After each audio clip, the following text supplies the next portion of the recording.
Bismillahirrahmanirrahim. Bismillahirrahmanirrahim. Assalamualaikum warahmatullahi wabarakatuh.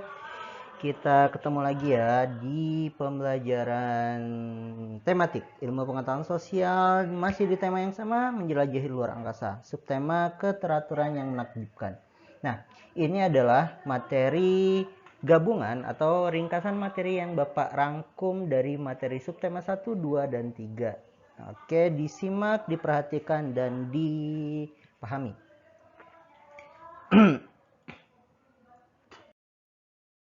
Nah, pada kesempatan kali ini kita akan membahas tentang modernisasi di berbagai bidang.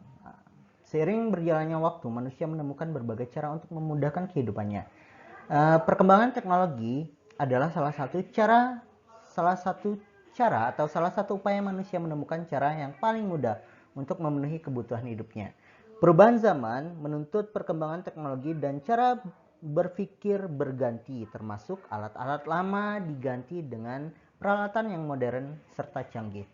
Nah, masyarakat seperti ini disebut sebagai masyarakat modern sebagai hasil dari modernisasi. Nah, coba perhatikan gambar-gambar ini. Ini adalah perubahan-perubahan yang dihasilkan oleh modernisasi.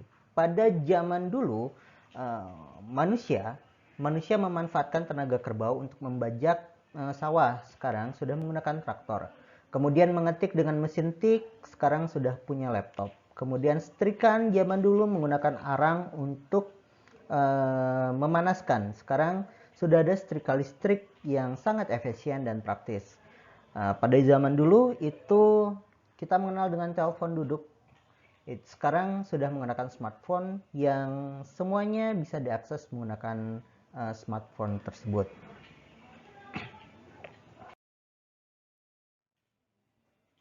Oke, pengertian modernisasi. Apa itu modernisasi? Modernisasi bisa juga diartikan sebagai salah satu perubahan dari masyarakat tradisional menuju masyarakat yang modern. Dengan kata lain, modernisasi adalah perpindahan atau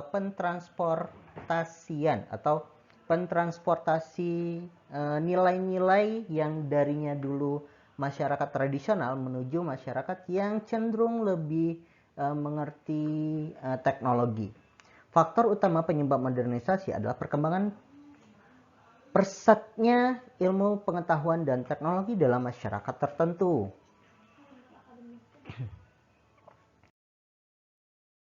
Munculnya sikap individualis. Ini adalah ciri-ciri modernisasi yang dirasakan. Yang pertama adalah munculnya sikap individualis.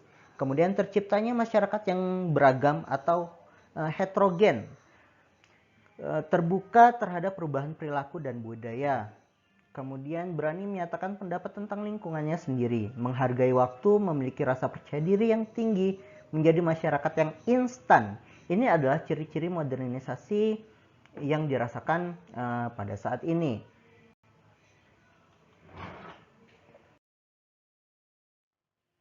Nah, modernisasi ternyata berdampak positif dan ada yang berdampak negatif dalam pelaksanaannya. Yang pertama, dampak positif dari modernisasi. Dampak positif dari modernisasi adalah yang pertama, memperkuat atau pembauran dalam masyarakat. Jadi masyarakat ini berbaur atau berintegrasi dengan cepat. Jadi tidak perlu membutuhkan waktu yang sangat lama untuk saling berbaur, saling mengenal antara masyarakat negara tertentu dengan negara tertentu, atau masyarakat dari belahan dunia manapun dapat saling bertukar informasi dan saling berkenalan. Yang kedua, peningkatan ilmu pengetahuan dan teknologi. Nah, dampak positif dari modernisasi adalah ilmu pengetahuan dan teknologi terus meningkat. Ini mengakibatkan banyak kemudahan-kemudahan yang terjadi. Yang ketiga adalah kemajuan industri. Jadi, kalau dulu industri itu dikerjakan secara manual, sekarang lebih menggunakan dampak positif dari modernisasi itu industri menggunakan robotik. Jadi barang yang dihasilkan lebih cepat dan lebih banyak. Yang keempat, kesadaran masyarakat berdemokrasi.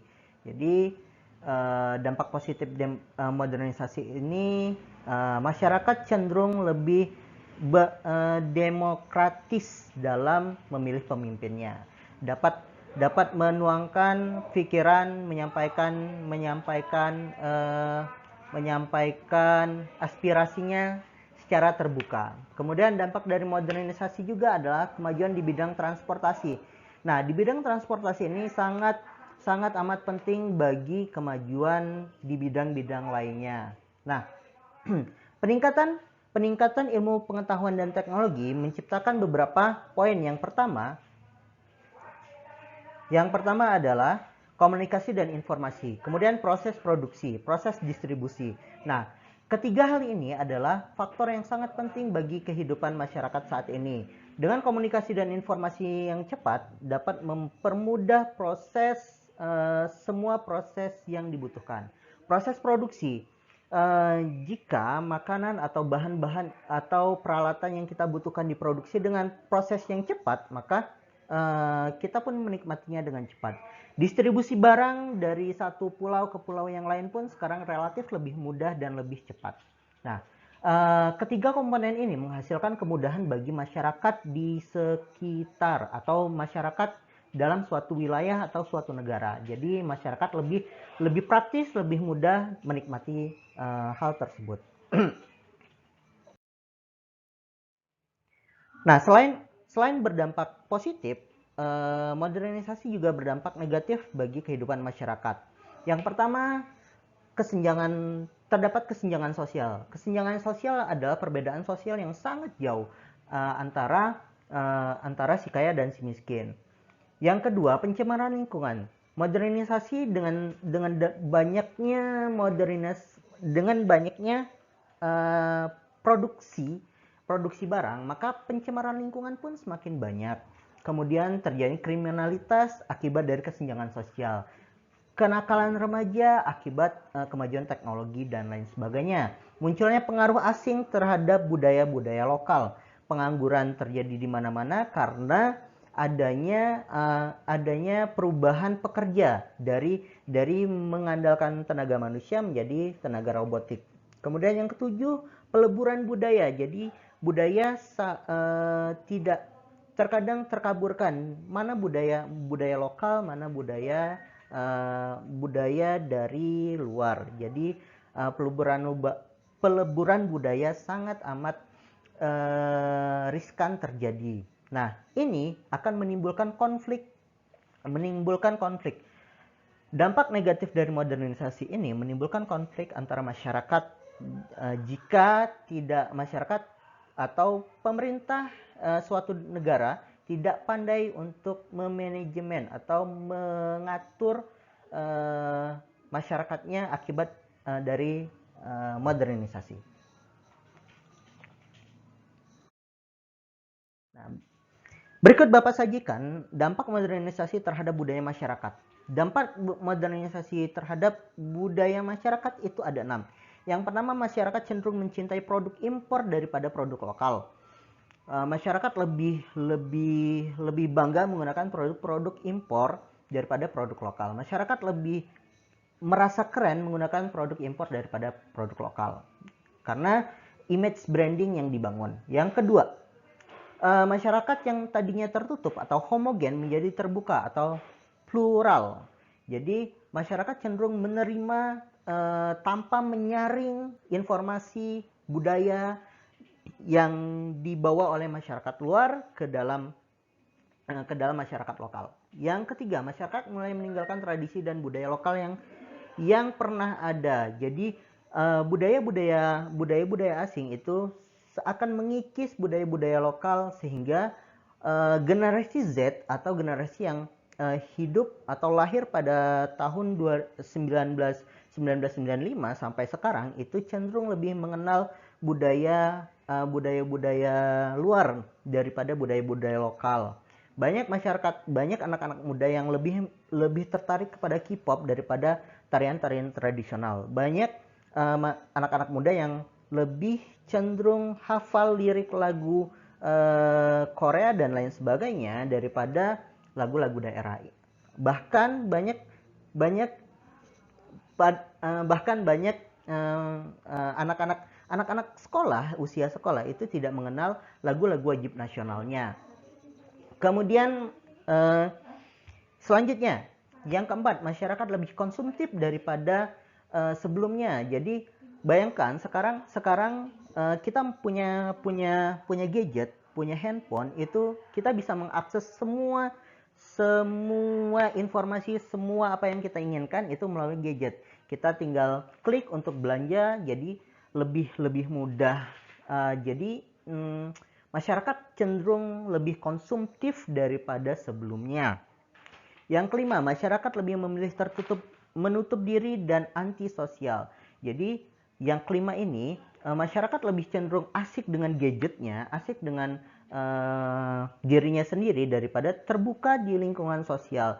Bayangkan, coba kita dapat hitung kerja bakti di lingkungan kita itu dalam 1 minggu hanya berapa kali, atau bahkan 1 tahun berapa kali ada kerja bakti. Atau masyarakat lebih cenderung mementingkan dirinya sendiri daripada lingkungan sosialnya. Yang keenam, masyarakat dapat mengakses setiap informasi yang ada di dunia dan dapat menirunya padahal belum tentu sesuai dengan budaya Indonesia.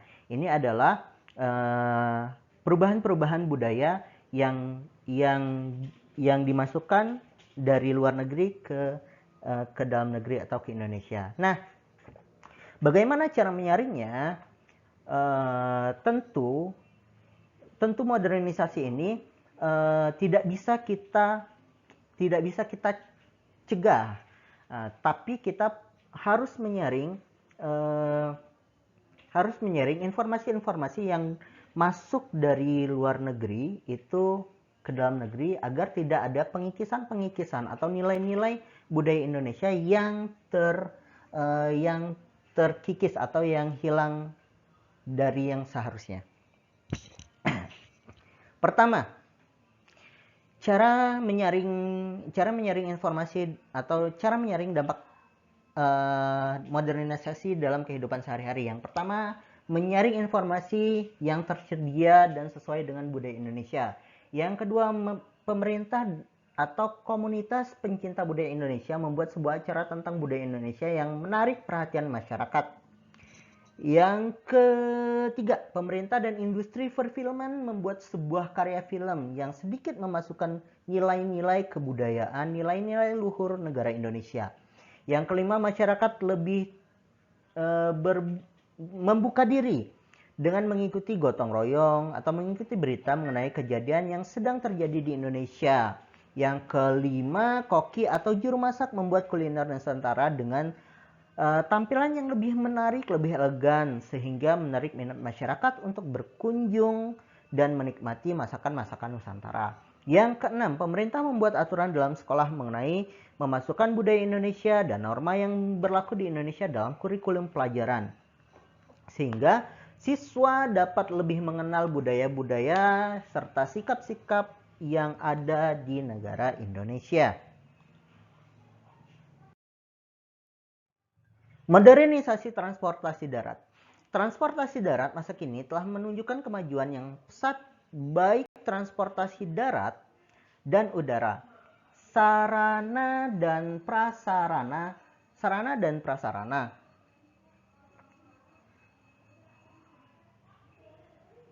Sarana transportasi berupa alat angkutan seperti sepeda motor, mobil, kereta api, kapal, pesawat terbang, dan lain sebagainya.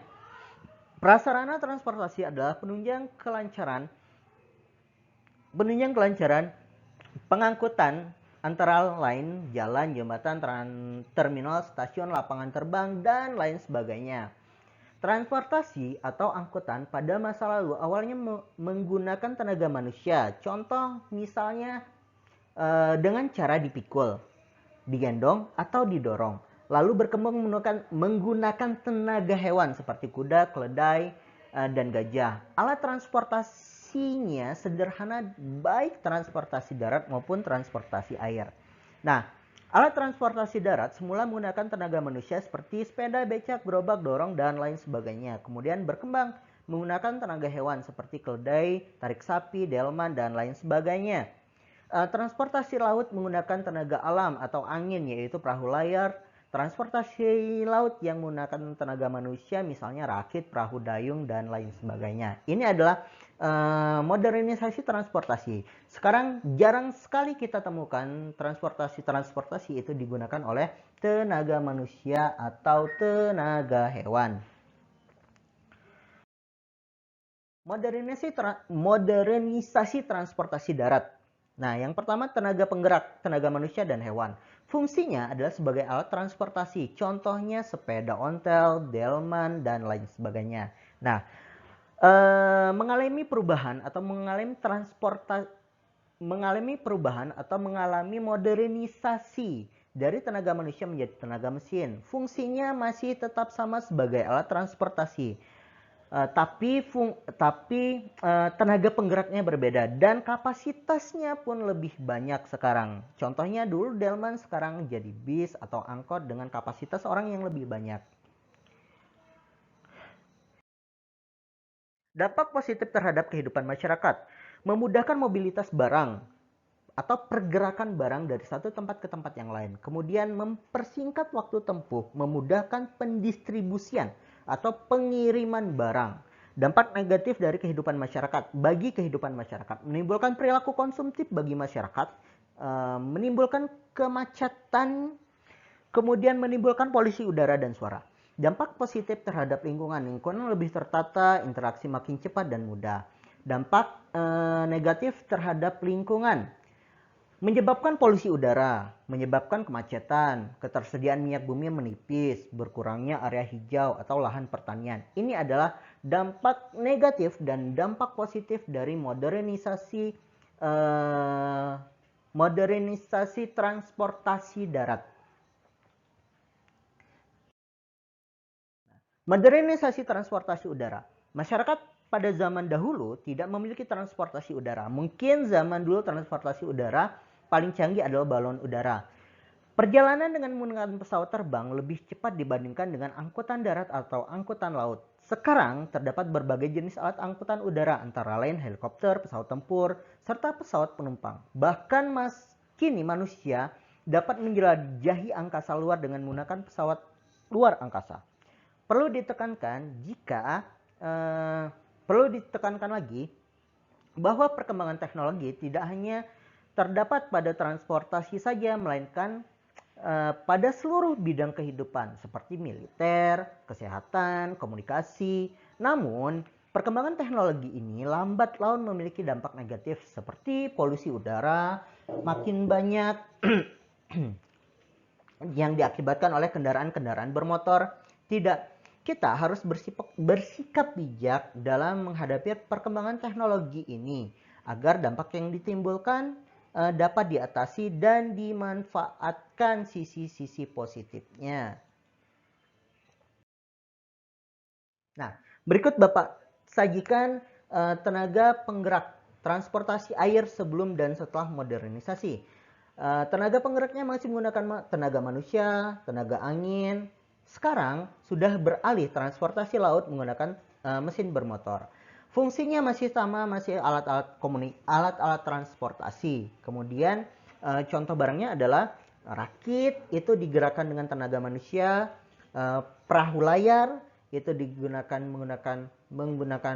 memanfaatkan energi gerak angin. Sekarang sudah berubah menjadi mesin-mesin bermotor, jet, kapal pesiar, kapal feri, dan lain sebagainya. Transportasi udara sebelumnya hanya memanfaatkan tenaga penggerak udara panas.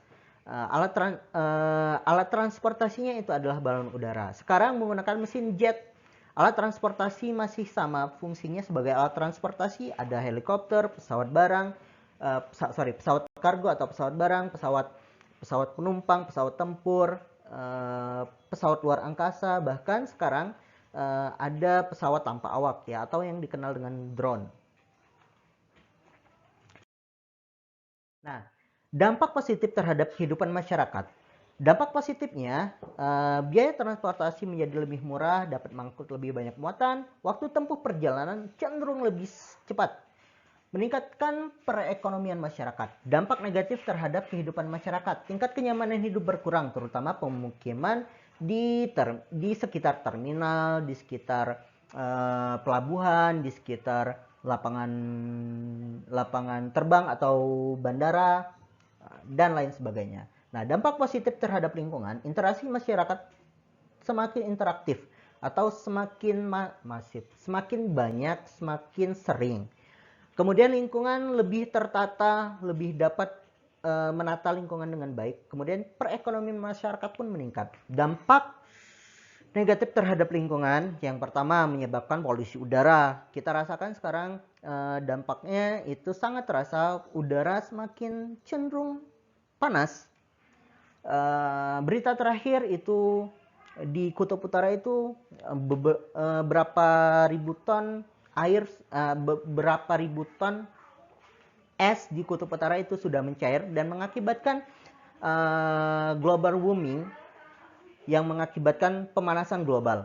Yang selanjutnya, ketersediaan minyak bumi menipis. Kita ketahui bahwa minyak bumi ini adalah salah satu sumber energi yang dihasilkan dari fosil-fosil dan membutuhkan waktu yang sangat amat panjang untuk menghasilkan minyak bumi. Nah, ketersediaan minyak bumi dengan semakin banyaknya kendaraan bermotor itu mengakibatkan ketersediaan minyak bumi terus menipis, sehingga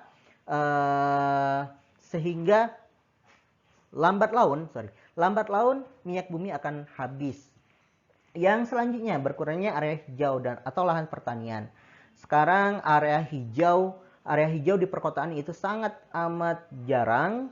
Jadi dengan dampak negatif terhadap lingkungan, dampak negatif dari modernisasi terhadap lingkungan adalah berkurangnya lahan hijau, yang tadinya lahan-lahan pertanian dirubah menjadi lahan perumahan, dirubah menjadi tempat berkumpul dan lain sebagainya. Nah, ini adalah salah satu contoh proses modernisasi yang terjadi dalam sektor teknologi komunikasi. Kita perhatikan, handphone dari tahun ke tahun itu mengalami perubahan. Dari dulunya besar, berubah sampai yang dulunya ada touchpad, sekarang jadi touchscreen dengan tanpa tombol. Nah, ini adalah perubahan atau modernisasi di bidang alat komunikasi. Oke, setelah tadi materi pembahasan kita kurang lebih ada 22 menit lebih ya. Semoga dapat dipahami, dicerna dengan baik, dan dapat dimengerti. Semoga bermanfaat bagi kalian, bagi kehidupan kalian. Dan jangan lupa jurus menghindari COVID-19, iman, aman, imun. Iman mengerjakan segala aktivitas ibadah sesuai kepercayaan dan agama masing-masing. Aman, disiplin menerapkan protokol kesehatan, memakai masker, menjaga jarak, dan mencuci tangan. Kemudian imun, tingkatkan kekebalan tubuh dengan mengkonsumsi vitamin, makan teratur, tidur cukup, dan sebagainya. Oke, sekian materi kita hari ini. Terima kasih atas perhatiannya. Mohon maaf atas segala kekurangan dan kesalahan, karena tidak ada manusia yang sempurna. Hatur nuhun. Billahi taufiq wal hidayah. Wassalamualaikum warahmatullahi wabarakatuh.